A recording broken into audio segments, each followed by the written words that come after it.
الله جل وعلا هو الغفور الرحيم، وكل إنسان يطمع في أن يغفر الله له ذنوبه ويعفو عن سيئاته، وما من سبيل لذلك إلا اللجوء إلى الله بالتضرع والدعاء وسكب العبرات والتسبيح والإعراض عن الدنيا والإقبال على الآخرة.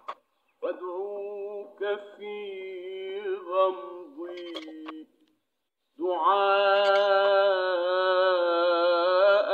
سرى من بعض روحي إلى بعض. إلهي لا تعذبني فإني مقر بالذي قد كان مني، فما لي حيلة إلا رجائي بعفوك إن عفوت وحسن ظني. فكم من زلة لي في البرايا وأنت علي ذو فضل ومن، يظن الناس بي خيرا وإني لشر الخلق إن لم تعف عني.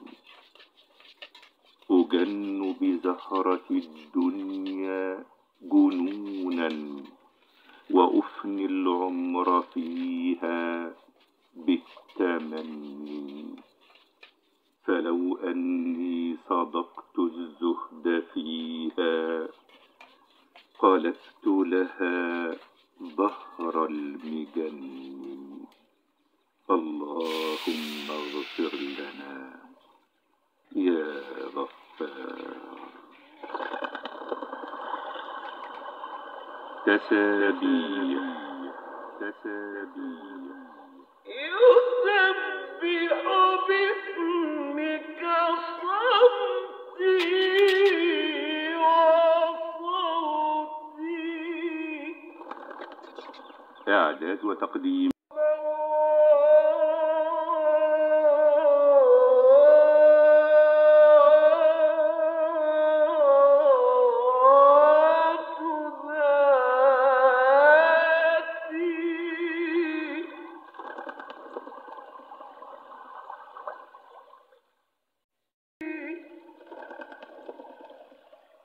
الله جل وعلا